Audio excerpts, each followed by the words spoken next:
Welcome to Seaview Circle, our podcast in which your hosts, Doug and Brady, that's us, we recap and review our favorite TV shows and movies from the past, present, and possibly the future, all in hopes of determining just how lowbrow or highbrow our viewing taste is. I'm Doug. I am a real estate agent in Los Angeles and also a part-time DJ and aficionado of vintage goods such as fashion, music, television shows, movies. My name is Brady, and I am a sometime writer, sometime actor, and DJ, and also purveyor of vintage oddities living in Los Angeles. Now, if you're here, you can see that we are on camera. We made it on camera. We're trying this out.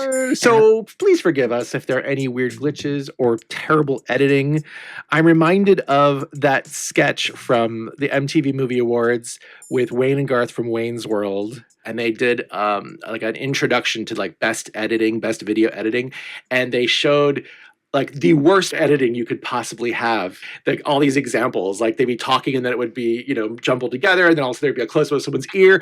That's what I fear this is going to look like. I don't think it's going to be that bad. Now, if you're just joining us, we are starting off with the first season of Knots Landing, which is the longest running primetime soap from its era.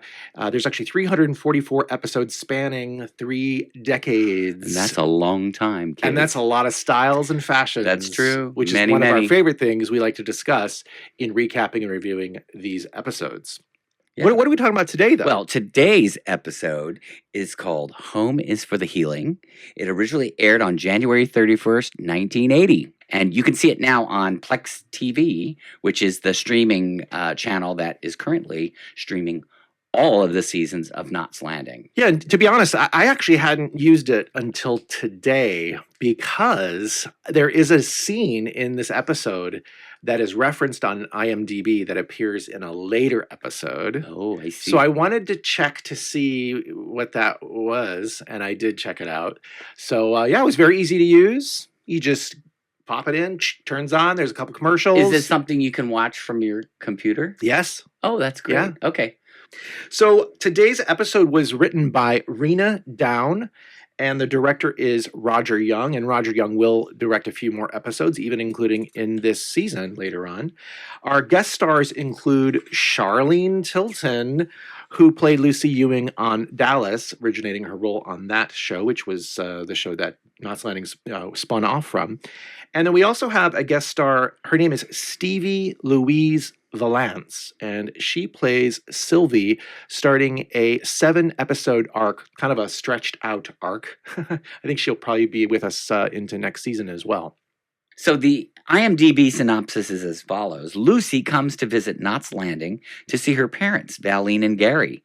Lucy hopes that she will be happier with her parents, but due to past issues and Lucy's lifestyle in Dallas, things do not go quite as planned. They never do. They never do. Well, they better not. They better not. In a drama, it better not.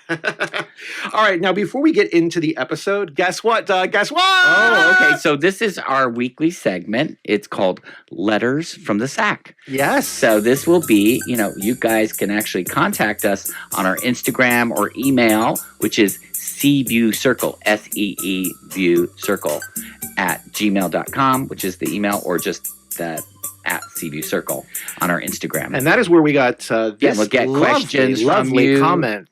This is from Stephanie on Instagram. She wrote us, I just finished season 1 because of you two. Oh, wow. So honored. Starting season 2, I'm a millennial, and my mom loved Dynasty over Dallas and Knots Landing. Also, I wanted those fritters with a cup of coffee watching this episode. Thank you. That was in reference to the last episode. Right, the one with Lily May. Right. And I have to say, I'm so, I love that. I love that this person's a millennial. I know, millennials, I never thought of millennials. This show from 45 years ago. And hopefully, Stephanie, you're getting something out of it and something relatable, because I think it still holds up pretty well, as we've already discussed in the previous episode. So thank you for sending your comment. So when the episode started with the intro, I just felt, wow, right away, this nifty little blonde that Richard is referring to is quite a piece of work already. I mean, she clearly knows how to use her wiles, maybe proven methods of manipulation to get what she wants, right? I didn't watch Dallas too much, but I do remember her as being quite a bombshell, right? Oh, yeah. All right, so let's go to the first scene, which is Gary and Val getting ready for bed. Yes. And oh gosh, how can we not mention this, Doug? Well, okay. So first thing is Gary is just looking super hot. I mean, he's just wearing his pajama bottoms. I love how he even kind of scoots himself up Yeah. in the bed so we can see the abs. You know, we don't miss them. I was Don't like, miss them. wow. There is not much left to the imagination there, and he looks great. He looked fantastic. Yeah. So then Val comes out, and she's looking very demure, very mindful. Yes. In her little cotton nightie. And Gary's reading a book or whatever. And so when he sees her come out, he kind of puts it aside, and then they turn off the light.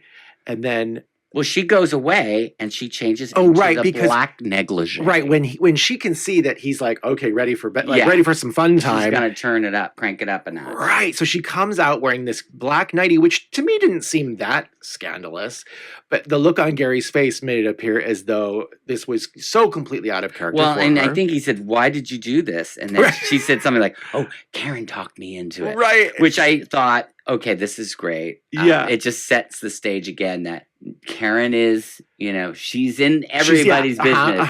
She's making sure that these guys are going to have a great time. Right.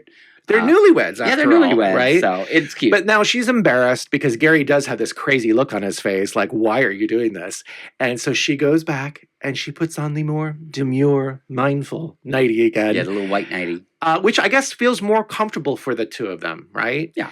So they start to make out and they start to make love. Yeah. And the lights are out and then the phone rings. I figured, don't you hate when that happens? Well, it always seems to me that whenever they're getting ready to do anything, a phone rings or the doorbell rings or there's a knock on the door. It's I don't know. I'm sure we're gonna the plot driven, stories of this era. The phone is always part of it.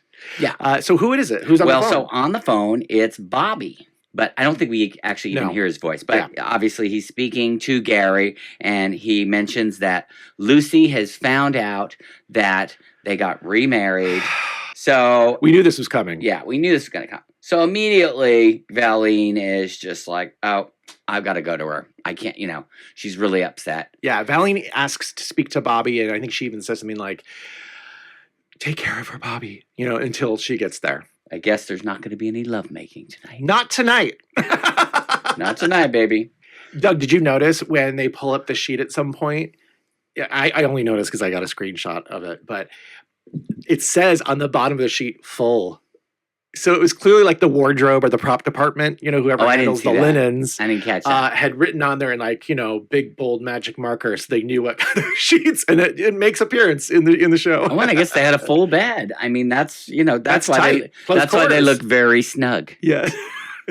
So the next scene, we see Valine getting out of the... She's already there. She's there. She's already in Dallas. She's in Dallas. But here's the thing. I got to tell you, I was thrown. Oh, okay. Because as soon as I saw that, I was like, I know that place. Oh. So here comes another one of these things is, if you've been following our podcast, you know that I grew up not too far from the location of where they filmed Knots Landing, which was Granada Hills. So I'm pretty certain, I tried to find some corroborating photographs, that it was my college, Cal State Northridge, that they were at. And that would it make looked sense. Just like it looked when I went there.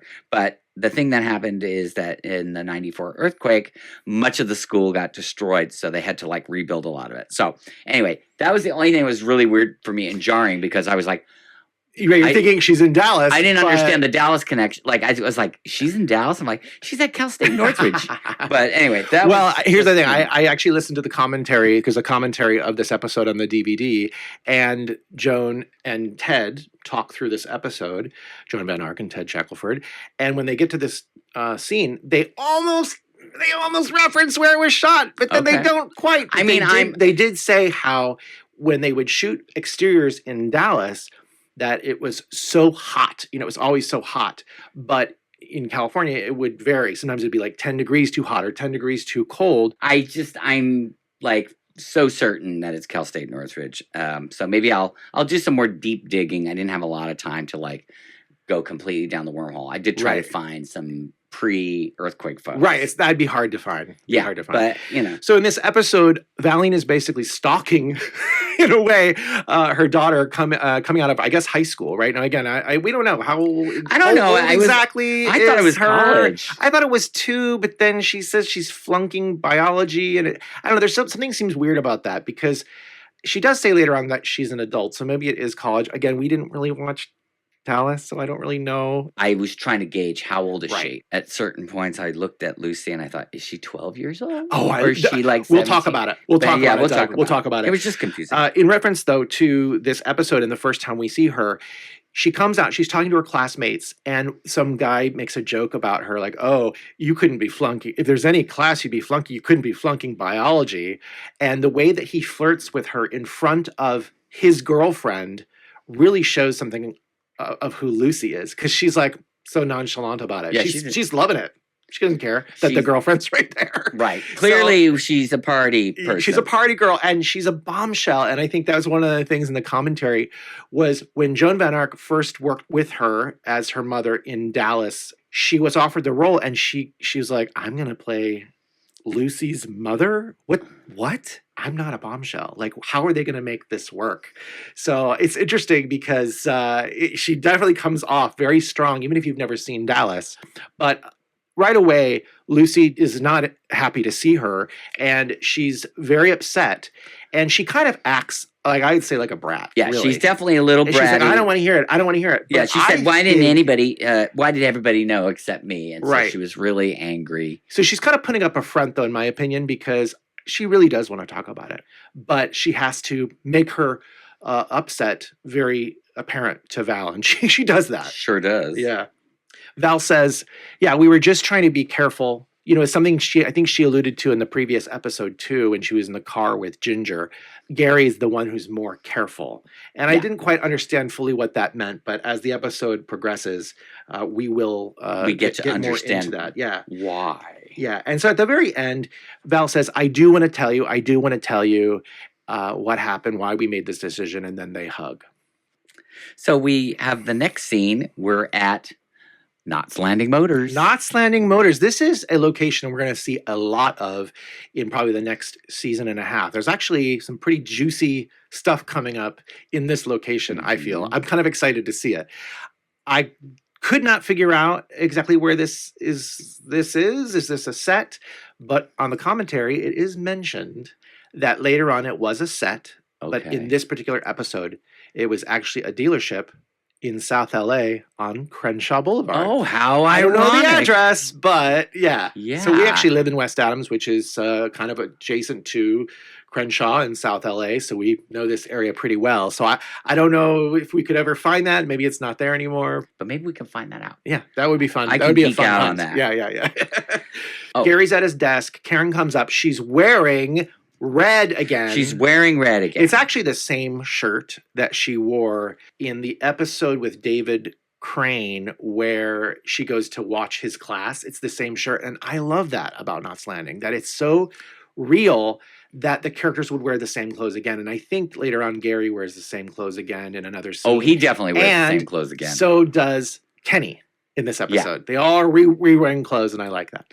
So Gary's basically getting Karen up to date on the Valine and Lucy situation, and Gary reveals to Karen basically that Lucy and Val always had a tighter relationship. Yeah, and that he never had a real relationship with his daughter. And so then Karen and Sid go off for a lunch date, leaving Gary behind in Knott's Landing Motors.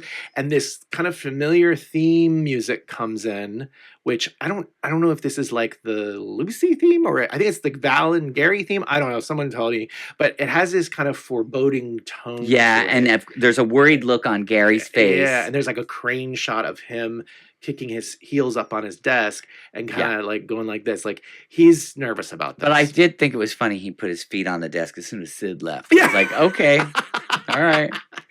Okay, so after that, we return to Val explaining to Lucy, likely on her campus, why she and Gary held this secret from her that they had remarried and moved to California. And again, she kind of reiterates that Gary was worried that they weren't going to make it, right? That's what Val says, that if they got back together and they got a divorce again, it would be putting the family together only to be tearing it apart. Which, if that was Gary's excuse, I mean, how would that make you feel if you were Val? Yeah, it's kind of pathetic, but I'd be like, dude, no, this is our daughter. We're going to make it. Let's be a family, which is what she says to Lucy. She says, come to California. And Lucy's kind of standoffish because she doesn't think that Gary really wants anything to do with her. Well, she mentioned, she says that Daddy could always find a reason not to be with me, which I thought was some good backstory of that relationship. I think what we're finding out, really, even if you've never seen Dallas, is that this character of Lucy is really putting on bravado. She's really trying to show that she's tough, but deep down inside, she's hurt, and she feels bad that she never had really a mother or a father around. That's why she has that tough exterior. So we're back at Knott's Landing Motors, and Gary's on the phone with Val with exciting news that Lucy has decided to come back to California. Coming to California so with she's Val. Coming home. And there's a really cute moment. There's a really cute moment. Gary's like, I know how to make a bed. Because obviously Val's like, you got to prepare the house.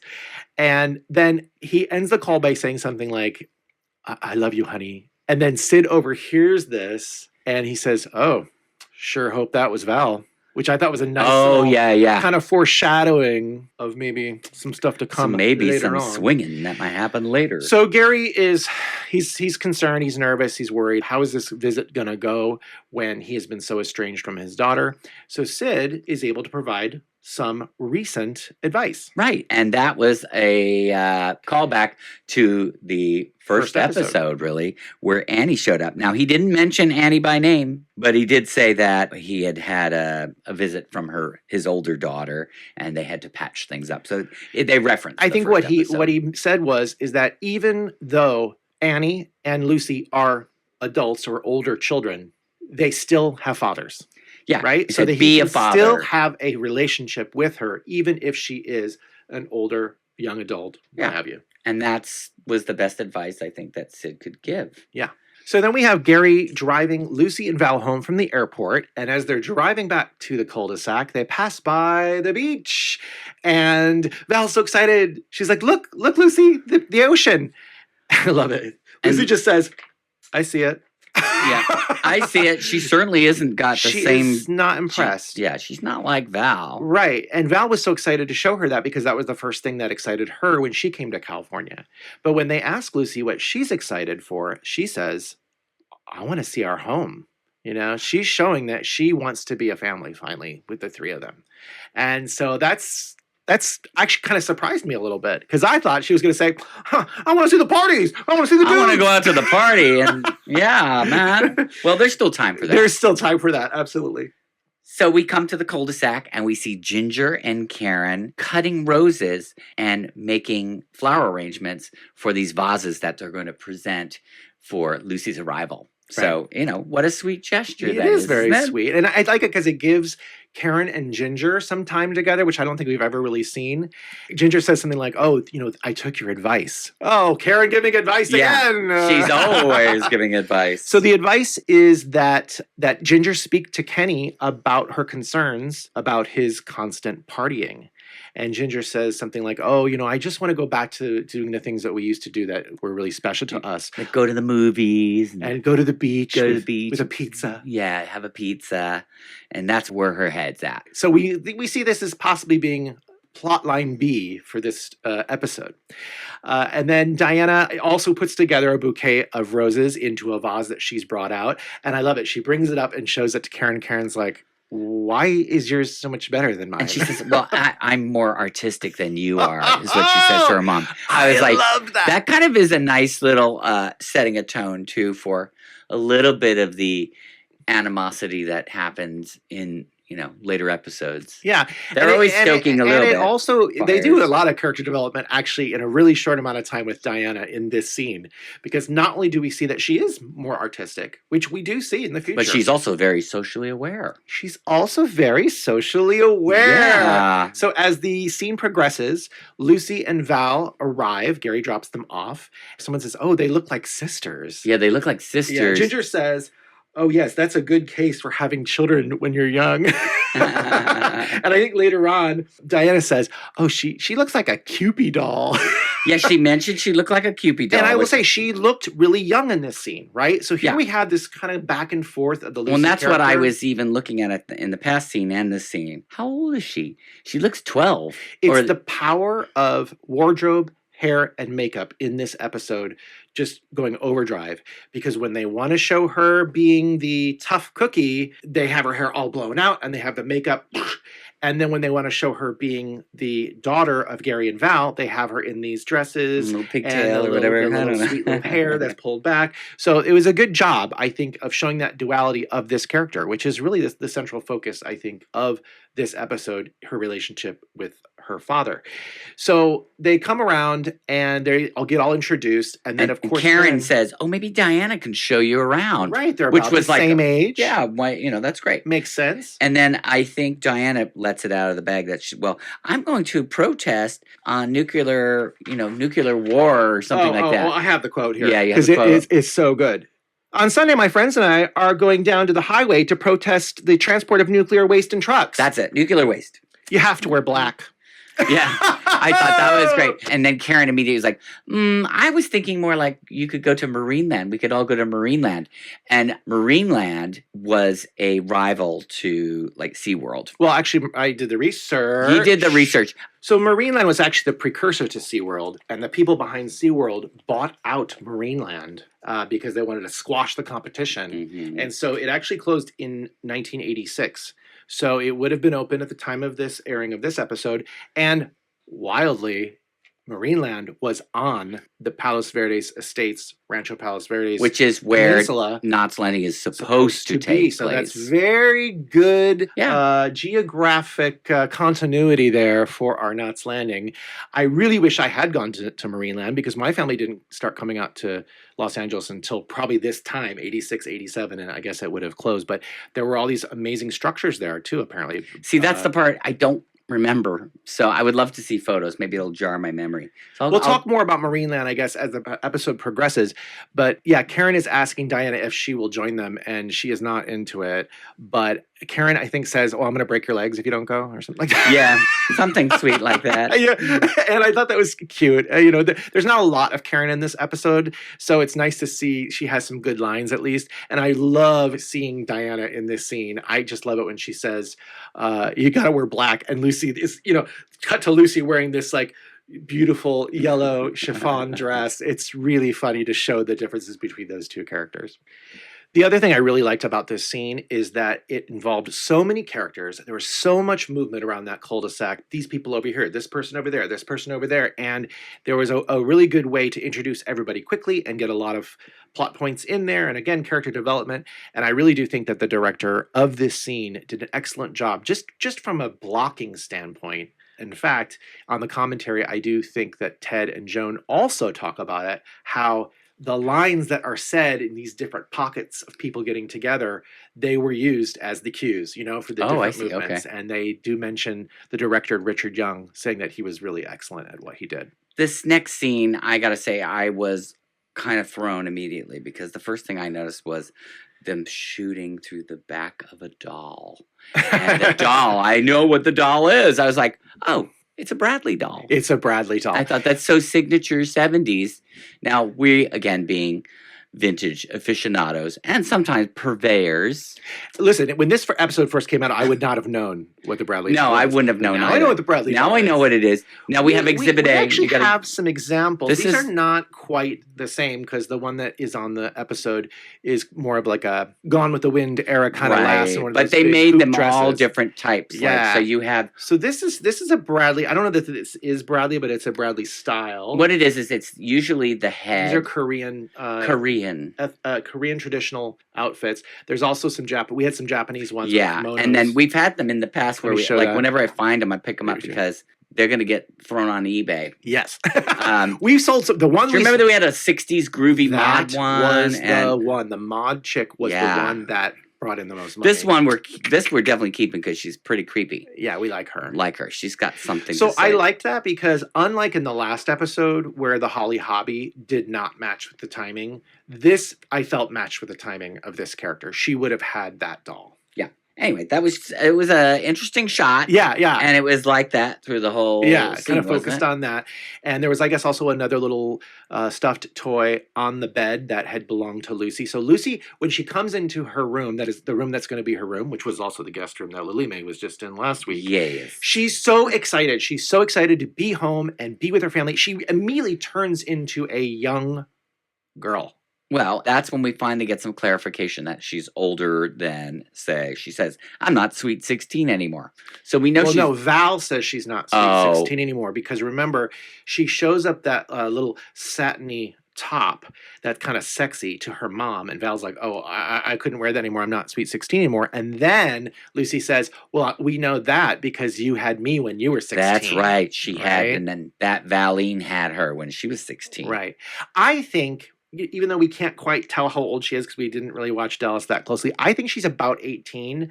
I think she's still in high school, but maybe she's not. Maybe she's in college. I don't know. They said she's on winter break. That could be high school, too. They said that she was going to move to Knott's Landing after the school year. Maybe somebody can clarify that for us. Yeah, because you know what? Actually, I did some research. After this particular episode aired, the following week on Dallas, Lucy talks about her visit. So I'm wondering what she says then. We're going to have to watch that. Anybody? This scene is really showing the bond between mother and daughter here and how absolutely excited and almost like starved for this attention that the Lucy character was. She's so excited to be with her mom. And she mom said something like, it never felt like home until now. Yeah. And then Gary, you can see him. He's hearing it. Yeah. And he looks a little Val's like, I love this house, don't get me wrong, but it never felt like home until now. And then Gary's in the background coming out from a phone call. Yeah, and he's so just it's like, well, what have I been doing here? You know what I mean? Like, so it doesn't feel like home until she shows up? He's dejected. He walks out, and I don't blame him. I would feel the same way. He'll probably start walking around with his top off again, and luring some of the local ladies. I don't know. There was another moment from the commentary I wanted to mention, okay? Because we talked about this in a recent episode, right? Did Ted Shackelford, was he aware of his himbo status on this show at the time? You have some answers. I do. I have some hot off the presses from the commentary. Yeah, I mean, feel like... I believe it might even be this particular scene. Okay, tell us. Where Ted says, gosh, I really wish Gary would button up his shirt every once in a while. Oh, that's funny. And then Joan says, well, if you remember, Ted, your unbuttoning of the shirt brought you a lot of fan mail. Oh, okay. So well, I guess. I enjoyed hearing that. Yeah, that's good. All right, so the next scene, we see, I guess it's Gary's backside walking down the street. Yeah, now I was looking immediately. I was like, I know where that is because I've been to the location. So he was walking right out of Crystal Air Place, which is Seaview Circle, and he was walking down McLennan Avenue, which is just like, it's kind of a steep street too. It's very steep hill. Right, and they reference that in the scene because Karen pulls up and she sees Gary and she's like, what are you doing? And he's like, oh, I'm just clearing my head. And she's like, well, nobody walks in Southern California. Yeah. And then he says something like, oh, well, I guess I can't get Texas out of my system. And then she said, oh, by the way, your daughter is adorable. Yeah. She's checking in with Gary to see how things are going. And he kind of says, oh, I think he says, terrific. But she can see through his mannerisms that all is not well. And then I think she kind of just reassures him. She says, listen, you and Val are nice people, so Lucy must be a nice person too. So how could it go wrong? And then my only question to you is Lucy a nice person? I don't know. Well, we're going to find out. And I did like she said, you know how pushy I am. Yes. That was funny because we know how pushy she is. I actually had written that down too, that she was, at least she's self-aware. Yeah, it was cute. Okay, so we have a scene later that night. We're outside of the Ewing home on the front porch. Sorry to keep interrupting here with the commentary, but Ted Shackelford mentioned that this felt very realistic to him because he is from Oklahoma originally. Oh, And okay. in the South, when it was hot out and you didn't have any air conditioning, that's where you hung out. Well, that happens in our neighborhood That actually too. happens in our neighborhood too. Which, Because many of these houses where we live are like over 100 years old, and many people don't have air conditioning. right. So, And many people are, in our neighborhood are actually from New Orleans. We're known as the New Orleans corridor. yeah. And so that may be a mentality that still exists today where when it's hot out, you just hang out on the porch and you can kind of see down the road and talk to people this way or that way. So I thought it was It's usually sweet. the only time you meet any of your neighbors. No, I'm kidding. We do meet our neighbors here, but Nobody walks in LA and nobody talks walks to in their LA, neighbors. and nobody talks to neighbors. So Gary and Val are kind of checking in with each other about how the visit is going so far. And I think Gary says, "Oh gosh, I don't think we've said 5 sentences to one another." And Val says, give it time, give it time. It's only the first day. And then I think they start kissing. And then they get interrupted by Lucy. Another interruption. There's always an interruption. Lucy was just on the phone, I think, with Miss Ellie, and she was gushing about her room, and she's just, again, so excited.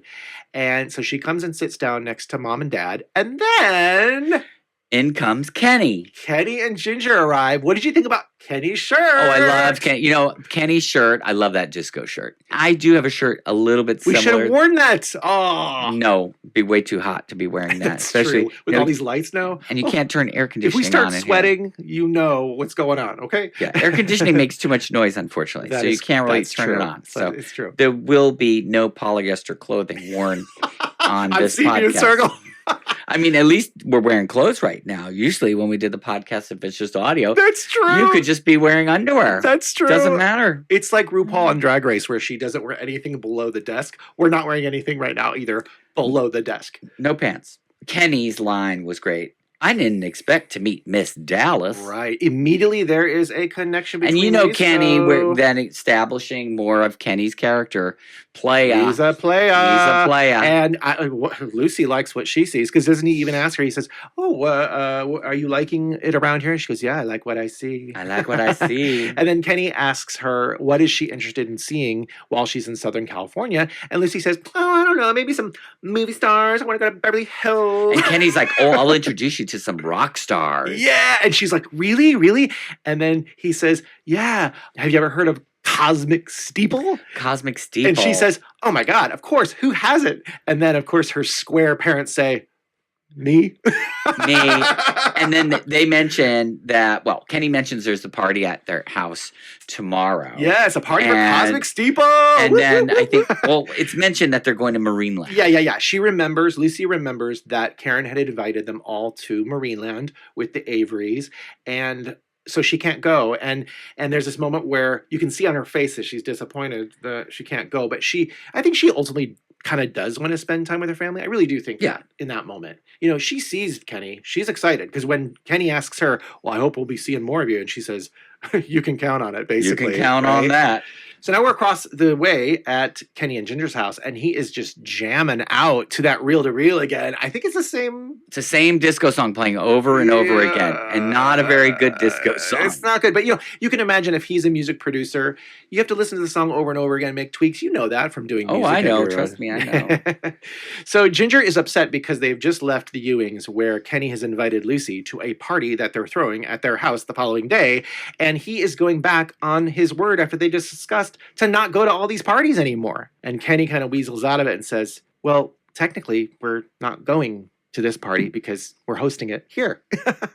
And then he says something like, "Oh, Cosmic Steeple is big business for me." Cosmic Steeple is like his meal ticket at the moment. And she refers to the music business as the funny business and says something about being felt up. Yeah, she says all the musicians and managers have their hands and arms all over me. It felt to me that she's pretty much pimped out by Kenny. Yeah, she's And like a that's her- trophy wife. That's her role. Arm candy to be paraded around the party, and she doesn't appreciate it.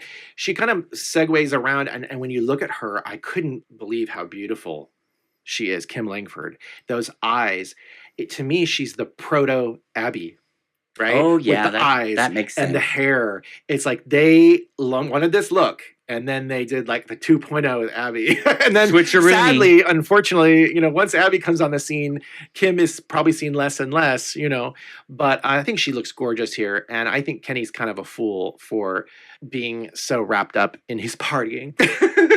So But that wouldn't be a very exciting drama, it would wouldn't it? be. So then she's like, I'm not going to host that party. I'm not going to help you. We're not doing this. You promised you're going to take me to the beach. That's what we had planned to do. And he says, we'll do it next weekend. Ginger says, we really need to be spending some more time together alone. And then he goes back to his reel to reel after she storms out. And what happens? Snap. Snap. Ha, ha, ha. Is that foreshadowing? Back over at the Ewing house. Back at the Ewings. Lucy is showing off some more of her fancy clothes. Fancy blouse. To Valley. Now, did you notice, I don't know if it was a box or a bag sitting there on the couch, clearly says Gucci. Ooh. Yeah, so, we're seeing that coming from Dallas and the big oil money, that Lucy's got a lot of credit card availability, and she's racking up those bills, and Gary is not too happy about it. Now, before we get into that part, I did want to say on the commentary, Joan Van Ark references these beautiful clothes that they're opening up, and basically they're kind of cast-offs from the wardrobe department that either they're going to show later or they've already worn, and Joan says that the dress that she holds up with the ribbons on it, she actually wore in the last episode, Will the Circle Be Unbroken, with her daughter. Ah. No, her daughter. Her real Joan's daughter. Oh. Okay. So that got me thinking, wait a minute. Maybe the young Val is Joan Van Ark's daughter, and that's why we never saw her in the credits. So yeah, Gary's looking at the tag, and he's like, "This is way too." He said something like, "This blouse costs more money than I earn in a week. In a week, maybe sometimes in 2 weeks." And so he's very resentful. He says, "We're not living on Grandpa's money." And then she just is like really petulant. She's really bratty here. Why are you telling me life lessons now when you should have told me when I was 3 or 4? And so she storms upstairs. Yeah, so it's a big blowout. So Gary goes up to her room, and you can just see she's just like brooding, right? And Gary apologizes, and she says something like, I can't right now. Just go. Just please leave. He's in the doghouse. Right? He's in the doghouse. Like he's already screwed things up. They try to break the ice. He tries to break the ice, and it did not go well. Back to Kenny and Ginger's. Yep. We see Kenny wearing red. He's wearing that same shirt from the same. first episode, I'm pretty sure. The one that I thought kind of looked like a Han Solo. He's just minus the vest. And he's looking at himself in the mirror, and he's so impressed with himself. And he's like, how can I make myself look more sexy? And he unbuttons one button, and he's like, that's not good enough. He unbuttons another one. He's down to 3 buttons down, showing off those chains and the chest hair. He's a cool disco producer. And he just looks himself. He's so cocksure in that moment. And then he walks into the living room, and Ginger is not dressed for the party because she's feigning that she doesn't even know there is a party. She was not aware that there is a party. And so Kenny's like, I see how you're going to play this. He's like, well, I guess we'll just step around you then. And then again, with those big, beautiful eyes, she says, I've had it with these parties. I've had it. Doug, I think she's had it. I think she officially. Had it. And then she said something like, I'm not going to help, and I'm not going to be here either. So she storms out, leaving, Kenny to like go back to his reel-to-reel. And that same disco song comes back again on the reel-to-reel. And then you see her outside, and she's sitting there listening to she can hear it blaring through there, and she's obviously really sad. Like, she's like, is this what our relationship is going to be like forever? And I have to say, in this moment, I did wonder, they seem to have no common interests whatsoever, and I just wonder how long that they've been together. They've been married. I guess we'll see more about that soon enough. We cut back over to the Ewings, and while Ginger is not going to be at the party that Kenny is hosting, we find out that Lucy is not going to be at Marineland. She's not going to Marineland. Because she is going to the party at Kenny's. And did you see how her hair is just blown out? I mean, it is like a mane now. And she just looks like such a bombshell. And again, the hair and makeup does such a great job because now they reverted Val fully back into this kind of meek, childlike look with the straight hair and the braid. Again, showing this juxtaposition between these two women and how much time they've spent apart and how, Lucy's life in Dallas has really changed who she could have been. So she's like, yeah, I'm going to the party. And she even says, "Oh, you could come too. Everybody's invited." And Val's just like, "No, I don't think. No, thank I don't you." think that's the place for me." So she leaves, and then Gary comes down, and immediately Val is like, "What did you say to her?" What's that noise? Oh, we must have another letter from the sack. Ah, a letter from the sack. Okay. Let me read that for you. I just love it. This is an email, actually, from John from Manchester. Oh, Manchester. Oh, I love it. International viewer. Manchester, Actually, England? Manchester, England, I believe. Yes, I looked also at our demographics when I saw this. We do have some viewers in the UK and also in Australia. So John from Manchester says, as you both live in Los Angeles and near Hollywood, wondering if either of you have ever met any of the actors from Knots Landing. Well, what do you think, Doug? I would say, yes, there are opportunities to meet many celebrities in Los Angeles when you live here. But in this... What about Knots Landing? Yeah, well, in Knots Landing... Show and tell time. Yeah, this is show and tell. We have met several of the actors from the show. Most of the time, we have met them in an environment that was like a controlled environment where it was like the Hollywood show or the Hollywood Collector show is what it used to be called. And that is periodically, like I'd say 2 or 3 times a year. 2 or 3 times a year. A weird schedule, kind of. We used to go quite a bit about 15 years ago, maybe. Yeah, we haven't really... Right after we kind of moved back to California. Well, it also changed ownership, so it got a little bit more... A little too bougie, a little too whatever. There was access to the people was kind of cut back, and we really enjoyed the fact that in the original version, we could kind of walk up and down these rows in this convention room. It was more homespun. It was very homespun. Yeah. In fact, we weren't really necessarily into getting autographs, although we did get Michelle's autograph. We did get and Michelle. The lovely Kevin Dobson, who we love so much. And actually, we do have some other autographs too. Yes. We do have Joan and Donna. And Michelle together in another photo. We actually were there one time when they did a Knots Landing Dallas reunion. So they had several people from both shows, including Charlene Tilton was there. Right. Speaking of Charlene Tilton. Yes. Let's sort of take a moment here and untie the knot. We're not going to get too crazy into Charlene Tilton, but we are going to talk about her appearances on Knots Landing and on Dallas, and how the 3 characters of Gary, Valine, and Lucy sort of caught up with each other throughout the years. And I did some research. I found this is the only time that she showed up in Knots Landing. She was written out of Dallas in like 1985. So there would have been opportunity for her to make guest appearances should they have that was during that whole schism of the Bobby dying, right? And then coming back to life after the dream sequence. I think, though, that Charlene Tilton actually does make a return to Dallas for a few years in the late they mentioned 80s. there was like 1988 she came back, and then there's maybe that would have been something in 1990 still before you were watching when you were in the UK, maybe. Yeah, I watched some Dallas, not in order, just it would be on television sporadically. And I'm pretty sure what I saw were the later seasons of it. Yeah. So she might have been already gone because I wasn't familiar with her at all. What is interesting is that you mentioned that this was the only time that Lucy, the character of Lucy, appeared on Knots Landing. However, Lucy does appear with Gary and Val a couple more times for her wedding on Dallas. Right. On Dallas, it's a different story. They show up. Yeah, I think the date of that on 1981. Is 1981. Yeah. The episode is called When Lucy Got End Married. of the Road, Part 2. And more recently, they appeared together in the Dallas reboot, which we did watch this episode, if you remember. Yeah, I remember. This was from maybe 2012 or 2013. The episode's called Ewing's Unite, and it was because JR had passed away. So there was a funeral, and Gary and Val show up for that, and Lucy is also there. So interesting, though, that at that point, so many years later, they are able to bring them back together. And there's Bobby. Alive. Yeah, Bobby's alive. Well, there's always vampires. We can get, and that could be another segue for another show later on. Oh my gosh.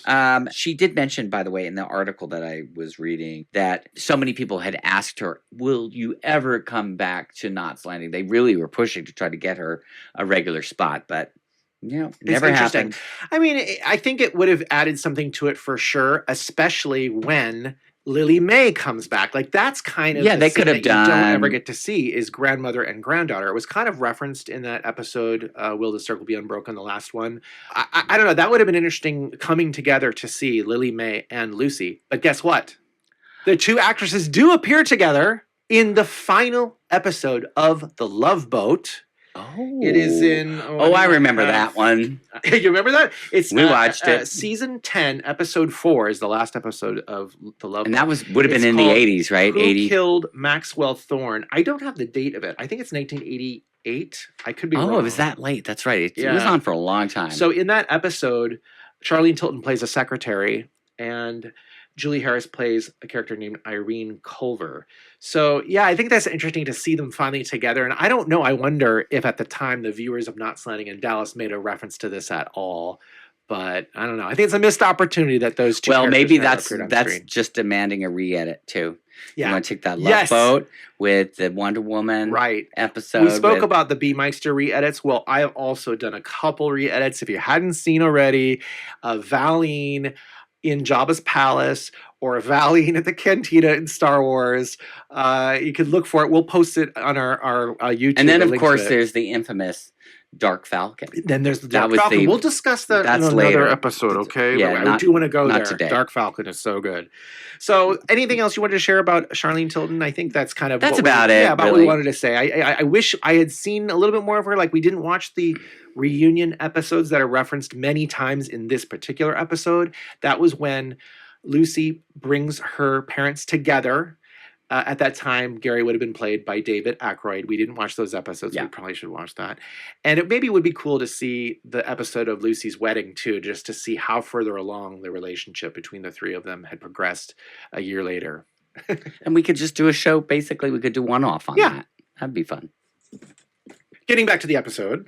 We are now at the swinging party at Kenny and Ginger's, and the music is blaring. I felt it was a reference to one of my favorite movies, which is Beyond the Valley of the Dolls by Russ Meyer. And it's like they do this kind of crazy party sequence where you're getting like 20 different conversations and there's all this stuff going on. Yeah, there's a drummer playing live music. Yeah, and one of the members of the band, Cosmic Steeple, he even looks like Z-Man Barzell from Beyond the Valley of the Dolls. And I did a double take at first. I'm like, is that him?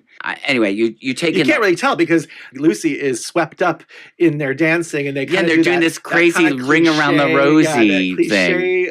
Camera move where the camera's swinging people around, which I thought. And was really see funny. So the band is they're dressed in fancy attire, like can really we talk ridiculous. about that because this is 1979, and they looked like they were out of 1969. Yeah, it was not right. And actually, I will say that my last comment I think I have from the commentary is that Ted actually references this as well. He says, wasn't Carnaby Street like long gone? Yeah, there was a total Carnaby Street. The guy had a little cap on, satin cap. So then Joan Van Ark says, oh, it might have been long gone, but that's just how long it took for that vibe to get to Knots Landing. Oh, God. That's funny. Cute.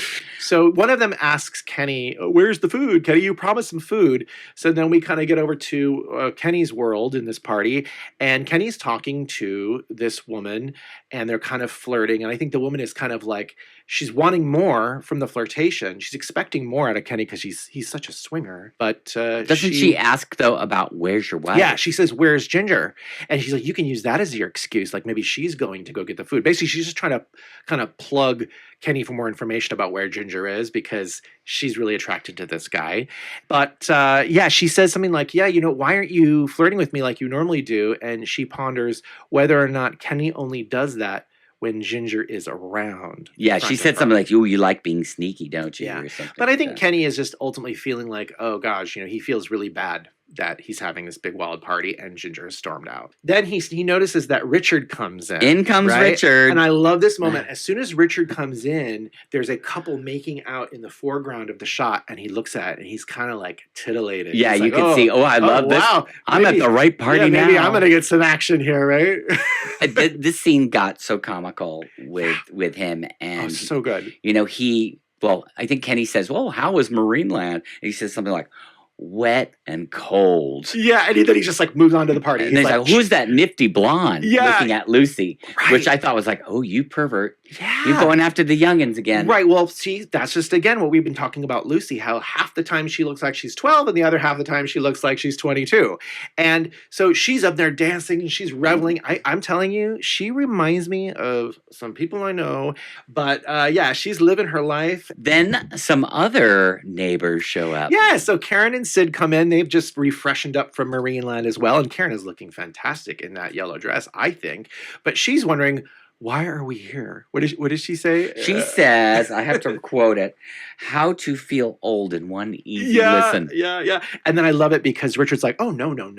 And let me get this correct. He says, this is an important part of the contemporary American scene. And then Sid says, it looks more like the fall of Rome to me. And then Richard says, I missed Rome. Yeah, so he's super excited about it, He's right? just happy to be there. But I don't know. I'm not sure that it's really the fall of Rome, Sid. I mean, maybe for Seaview Circle, it's pretty racy. It's pretty racy for I've seen racier parties beyond the Valley of the Dolls. Would be an example of a racier party. Much racier. But then we cut to Cosmic Steeple again talking to Lucy. Cosmic Steeple are back with Lucy, and they're dancing still, and they're talking about going to another party. They say, let's go to Freddy's party, something like Crazy Freddy's. Crazy Freddy's. The grass is always greener at Crazy Freddy's. Love. I mean, what did you think about... And the worst English accents. I mean, I have a terrible English accent. I go to the Dick Van Dyke School of Cockney English. But these guys were just, their accents were terrible. I was like, come on. I mean, John from Manchester, if you're out there, can you verify? These were not... These are terrible accents. Not convincing. But yeah, so anyway, they invite Lucy to Crazy Freddy's party, which is elsewhere. And so she's like, okay. Or he says something like, and I don't go anywhere without Lucy from Dallas. So, I didn't notice that. So then they do this like little weird jig. Well, they're doing that jig, and then what was so crazy is Richard is trying to emulate the jig. Yeah, he's trying to get Lucy's attention, and he's like, "Oh, I'm friends with your parents," and she's like, "Oh, okay, nice to meet you. Bye." And bye now. And then he's left this great shot of Richard again with his shirt now unbuttoned a little bit too, trying to be like the young blokes. You know, he's trying to he's very, very embarrassed that he didn't get in on the action because he's not part of the younger crew. He is part of the older crew. Sorry, buddy. He's an old Grogan. He's an old Grogan. We're back over at the Ewings, and the tone is way more somber than the festive party scene at Kenny and Ginger's. Gary and Val are sort of sitting in the living room, almost in complete darkness, and they're wondering how to handle Lucy. And Gary even ponders, maybe we should just let her use his dad's credit cards after all. And Valian's like, I'm not sure that's the right approach. Maybe we should think about this and how we're going to co-parent this child that we now have living in our home. Gary says, well, why don't we just go talk to her? Why don't we go over to the party? And Val is like, what? Like, that's the worst place to go talk is at a party. In my back of my mind, I was thinking, maybe he just wants to go to the party because he's getting a little thirsty for a drink. Well, I kept thinking everybody else is at the party, so you might as well be at the party too. Yeah, I think he says ultimately the justification is that he would just feel better if you were closer to Lucy. So we're back at the party, the Fall of Rome, Part 2. Sylvie is singing a cover version of Moondance by Van Morrison. And is she singing it to the crowd, or is she singing it specifically well, maybe to she looks like she's singing it to Kenny. Yeah, the lyrics suggest that she's singing it to Kenny. And Kenny's not really paying so much attention because he's on the phone with one of Ginger's friends, or maybe it's her mother. I wasn't really clear. He's trying to find her. Trying to find out where Ginger is. And what do you think? I think that the actress, I don't have it in front of me. Louise Valance. Yes. I think she did a really good job, actually, with the song. I think she was convincing. Oh, I thought she was really, really good. And in fact, I didn't know her name until you had mentioned to me that she was Sylvie. So I don't. So when she finishes, everybody claps, and I think at that moment, finally, Kenny kind of sees her a little bit. Oh, and he says something like sensational. Yeah. So yeah, because she's finally gotten a little bit of attention from Kenny, then Sylvie tries to do the full court press. She says, "Hey, Kenny, why don't we leave this joint and go to my place?" And Kenny's like, "What are you talking about? This is my house. I can't leave the party." And then Sylvie says, "Well, what about that dude, Richard?" She's motioning to Richard, like he can take care of things, clearly, right?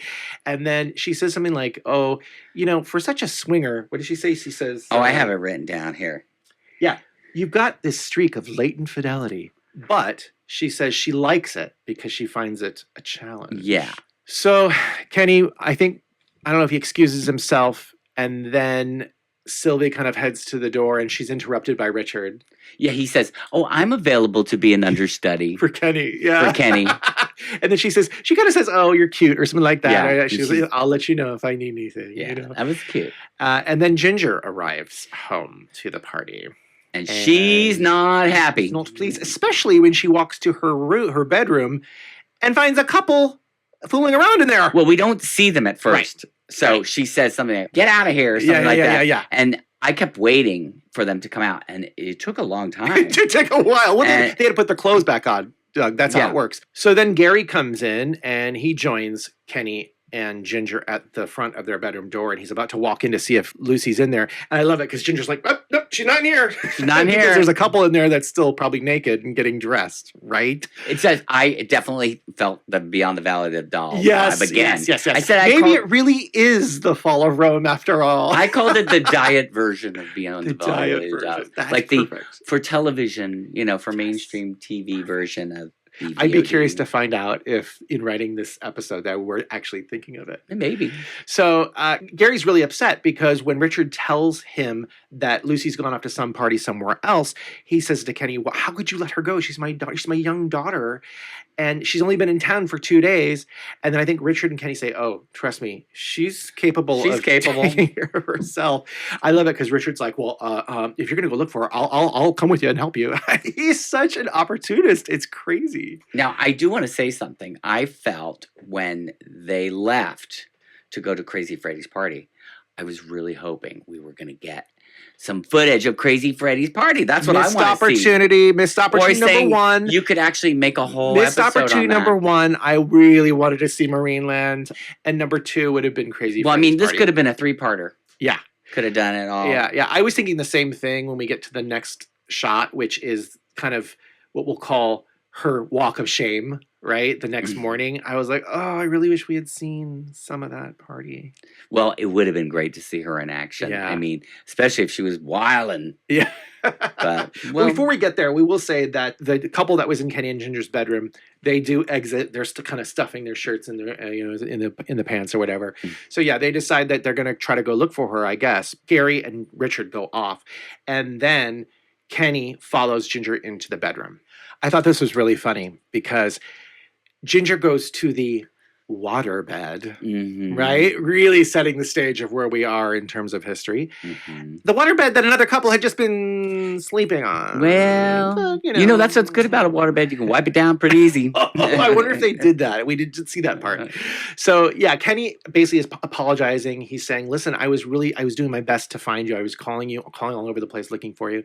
And she's like, she's upset. And then she's like, "Yeah, we were supposed to go to the beach. We were supposed to do pizza. Yeah, we had plans and we were going to go have the pizza." Kenny says, I promise to take you next week.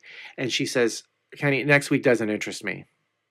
And so seeing the error of his ways. Yeah, he's willing. Kenny says, "I'm willing to give up the Roxy gig." Yes, the opening of the Roxy. Right, where the band's playing. Cosmic Steeple at the Roxy. Cosmic Steeple playing at the Roxy. He's willing to give that up, which is such a big That's the real opportunity business. That's for the him. real business Yeah. is the actual gig, not the party displays. And once he's able to make that sacrifice, then Ginger is impressed. Yeah. And she says, "It's okay. I don't want you to give that up. We'll go next week. You promise?" And he says yes, and then they... Now, how much you want to bet it doesn't happen next week? That would be my... Yeah. You think they go to the beach and have that pizza? I don't think... Well, we'll have to see. Oh, they're probably not going to even address it, but my my bet is no. gut says no. We already referenced the walk of shame. It's kind of a great shot, right, of the garbage man picking up the garbage can and then Lucy arriving in Cosmic Steeple's limo. In an old limo. Yeah. It was a real old 70s limo. I liked it. Gary and Val have probably been up most of the night wondering where she is. Val's even been sleeping on the couch. And then Lucy comes in and immediately they pop up. And they're like, "Where have you been?" And Lucy says, "What's the big deal? I'm not a child anymore. I'm an adult." And Valiant says, "Well, that may be the case." But she says, "How are the three of us going to live together if we can't communicate?" And Lucy simply says, "We're not. Who are we kidding?" And it's a real gut punch, I think. Yeah. Not only to Gary and Val, but like to the viewers as well. who's like hoping that they're all going to resolve these issues. So then Lucy kind of storms up and Valine follows her. And when Valine comes to Lucy's room, she sees that she's already packing her bag. She asks, well, what are you doing? And Lucy says, this is not working out. She says, I'm going back to Dallas. Yeah. And she said, why don't you come with me? But, don't bring Daddy, which is really like intense. That was wild. That was wild. You could see on Valine's face that she's so shocked. She says something like, I love your daddy. Are you asking me to leave him? And she says simply, yeah, why not? He's going to leave you. That's what he does. That's what he does. And to be honest, she's not wrong. If you take into context later seasons, this is a moment that could have changed everything. Obviously, we're happy that it didn't go that way, that we still have Valine on Knots Landing. But it is crazy. And Valine basically can see the hurt in her child's eyes, and she does not want to let her down again. It kind of goes back to the early scenes that we saw in this episode. And so she says, okay, I'll go with you. I'll make this right. I'll make this right, at least for now. Yeah, the viewer is just left like, oh boy, here we go. Yeah, meanwhile, Lucy is beaming. She's happy. She's ready for it. The next scene takes place probably not too much further after the last one, and now we're in Valine and Gary's bedroom, and Valine is packing for Dallas, and she and Gary are kind of quarreling over this decision to go to Dallas to accompany Lucy, and Gary's wondering, what is this going to accomplish? He doesn't understand why she's choosing to leave him. Why are you leaving me? And Val says she doesn't have a choice. This is her baby, and she has to be there for, and she has to make things right. She says, if she gets on that plane without me, it's over. Yeah. And meaning their relationship. Probably she was right. Yeah. I would say she was onto something there. Yeah. She's in mom mode here. So cut to the cul-de-sac, and finally we're going to see Laura. But we see Lucy waiting outside. Lucy is ready to get She's to the ready airport. to go. She's got her little suitcase. She's ready to get out of there. And we see Laura jogging. And Laura comes up to Lucy and she's like, oh, you're leaving already? Yeah. She's like, I never got a chance to meet you. Yeah. I'm your mother's good friend. And I really looked forward to meeting you. And this was a really beautiful scene because it shows so many things in a way. And again, there's some nonverbal communication that Charlene pulls off that's really good, setting the stage for what happens.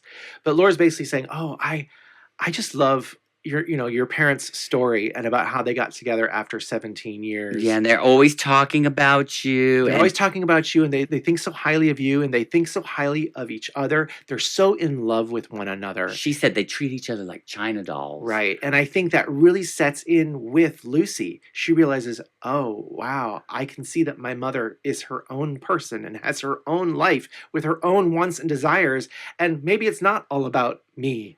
And I wanted to say I felt Laura is such a perfect character to deliver that, because she's, even though we know she's got a load of her own problems for sure and her own demons, but she's kind of so soft edge. Yeah. And she probably looks to Gary and Val as like the perfect couple compared to she and Richard.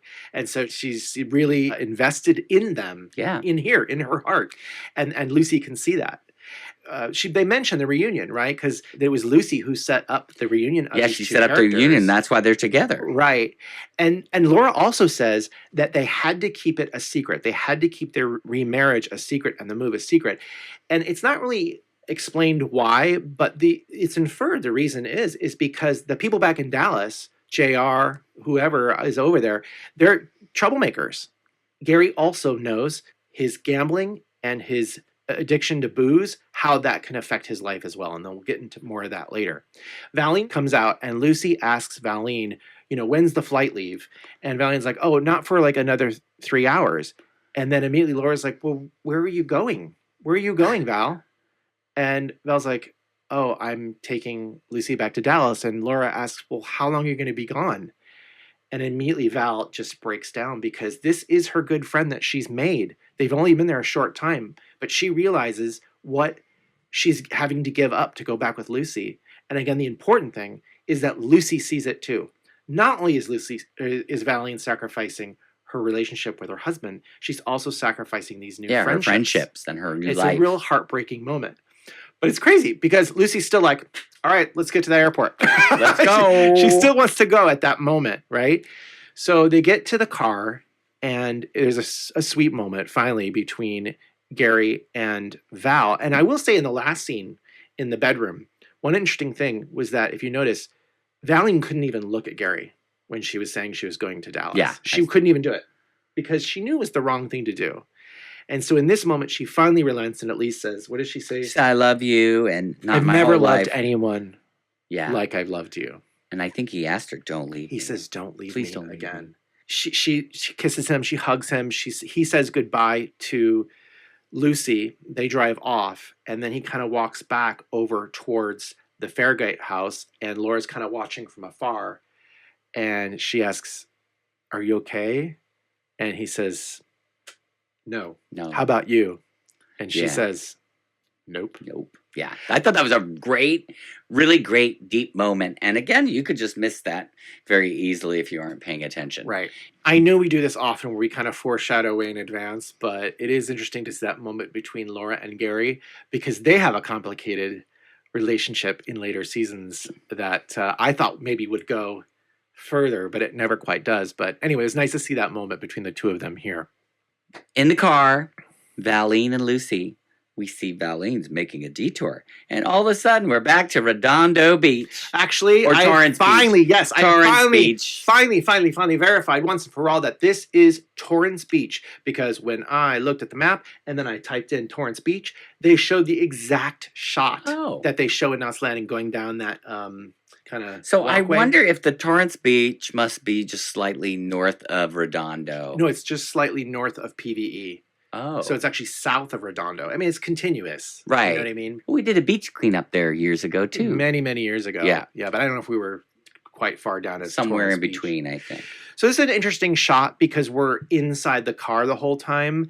And it's all ADR, right? And it kind of sounds not so great. It doesn't sound like it's, the continuity audio-wise is not great. But I still think it's a nice shot because then they park in the parking lot and they get out and they kind of hold hands. And I thought that was sweet. So I'll forgive the bad matching of the audio. And, I liked this line. I'm always loving the lines here. But I come to think, the reason why she comes here, she says, I come here to think and to not think. Right. Which is a really great concept because, we all need a little bit of that. And that's what the beach is good for. Previously, Gary was walking towards the Farragut house, and this must be the continuation next because he shows up at the garage. The door opens, and there is Sid working on the car again.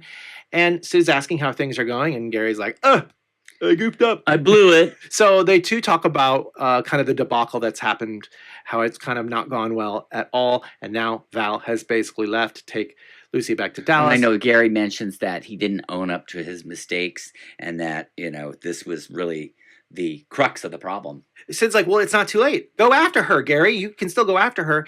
He says something like, the past is the past. Yeah. It you don't have to relive it. But Lucy does not have to relive it. And you need to go tell her that right. you guys can start anew. Right. Start from a new place. Yeah. Pretty good advice for anybody. It is good. To be quite honest. Yeah. So then we swap over to the beach and Valine and Lucy are walking through the surf.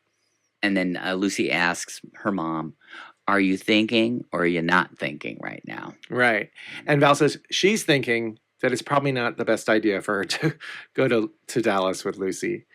Valine admits that Lucy's a grown woman by now. And even though she'll always be her mama, she doesn't really need her in the same way that Lucy thinks she needs her. And Lucy says, well, mama, I'm thinking the same thing, which is sweet. So she's finally come to terms with the fact that even though she wants this, she realizes again that her mom is her own person and she has her own life to live. And really, let's be honest, Lucy probably just enjoys life better in Dallas because she gets away with more. She's got the credit card. Yeah, she's got that fancy Gucci once again, the beach heals everything. And then magically, Gary comes in. He shows up at the beach. And you're like, everybody has the moment. Right. And he apologizes to Lucy. And he pretty much says that I'm not a loser anymore. Which I found, I was really touched by that. Right. He says, I'm not a drunk. I'm not a gambler. I'm not a loser. And I'm thinking, is he Jerry Blank? He says he stopped running away from all his problems and he's finally facing them. Yeah, he's evolved. I really love Valine's looks to him during this interaction because you can see that she's proud of him. That he's finally coming to terms with his emotions. He's facing them just like he said, that Sid suggested that he do.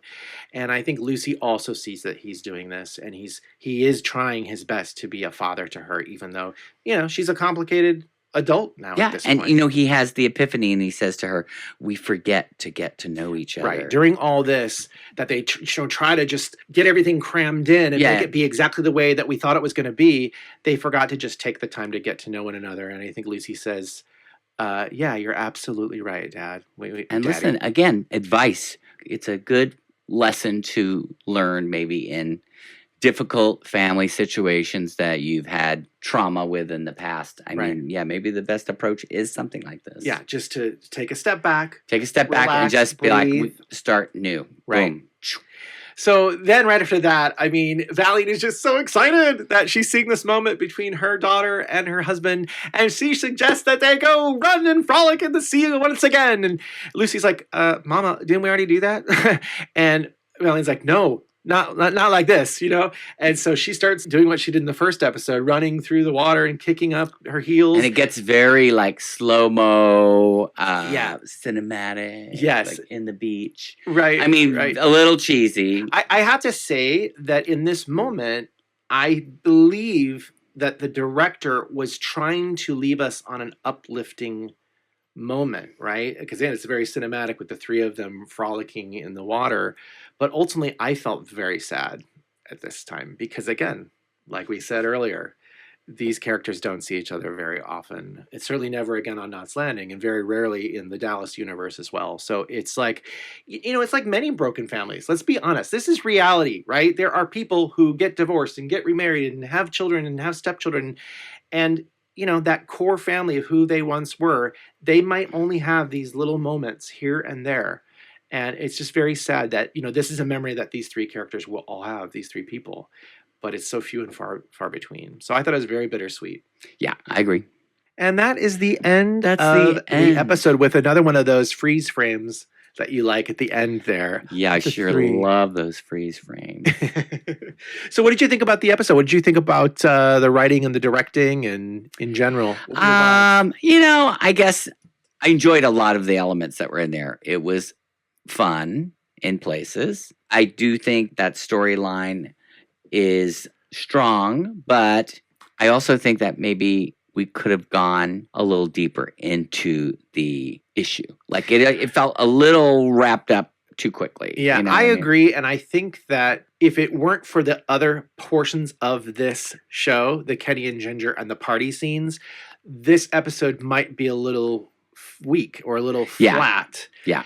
That's not to say that the actors didn't do a good job or that the writing wasn't good, because I actually felt that the writing and the directing of this was pretty strong, specifically the directing of these large scenes, like when Lucy first comes into the cul-de-sac, or the party scenes where the actors are kind of moving here and moving there. It's very multi-layered. And again, it's all about giving these moments of character development that are, and also pushing the story along at the same time. It felt very much like a play. I think those two scenes. I just wanted a little bit more, though, of certain things. We could have gone to the party at, you know, Freddy's or whatever. We could have seen that. That would have been really fun. That would have been probably missed opportunity. Missed opportunity would have been probably adding a lot of money onto the budget. Yes, but I did like whole nother scene, whole other place. When I first read the IMDb synopsis of this before rewatching it, I thought it was going to be an episode about Lucy and Val.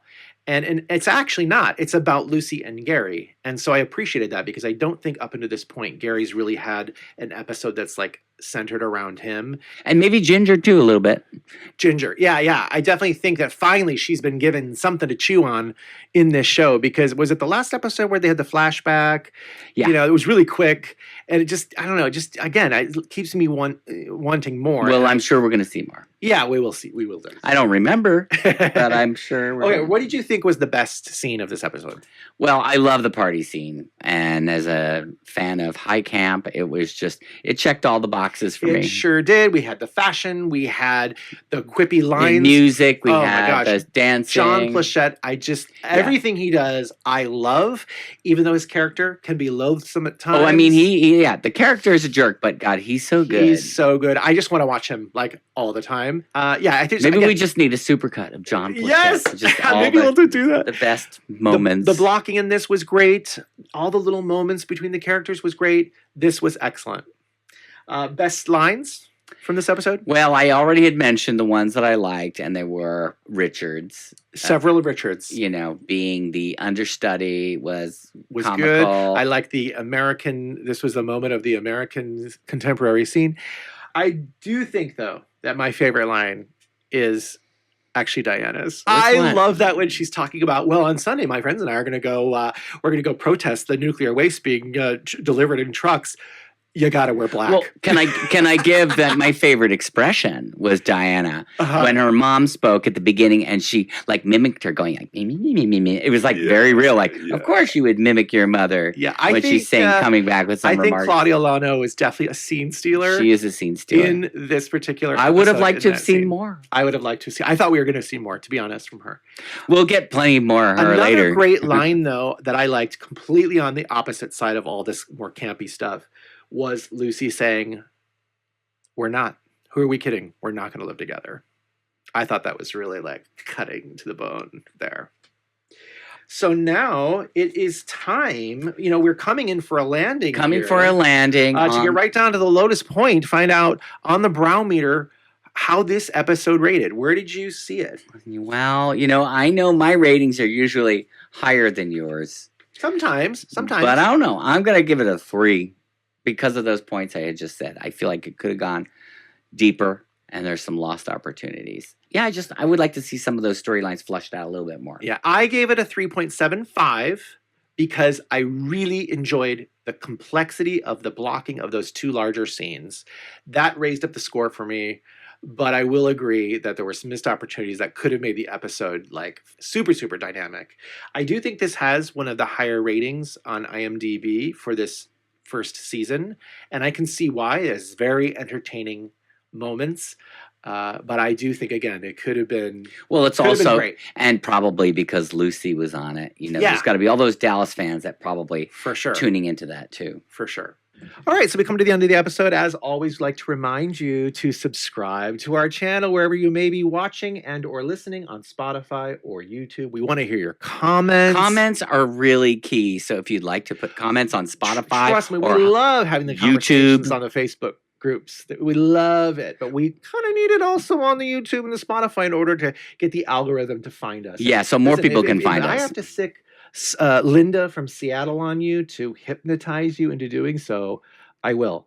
And if you don't know who she is, you might need to check the B Meister 22 YouTube channel to get the While you're there on YouTube and Spotify, rate us, like the episode, and share with friends. That was a reference to Mira Mangle. Did Mira you catch Mangle. that? Shout out to Mira Mangle. Yep.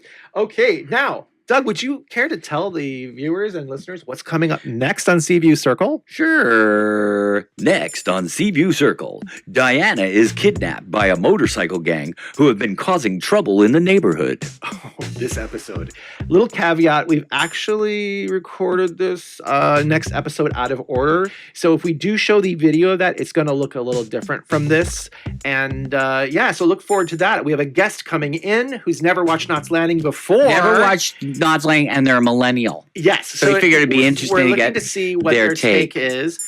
And we know this is a great episode that people have a lot to say about. So we're really looking forward to it.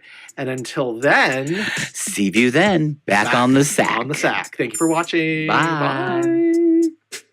Mac and Karen say bye. Oh, bye, Mac and Karen.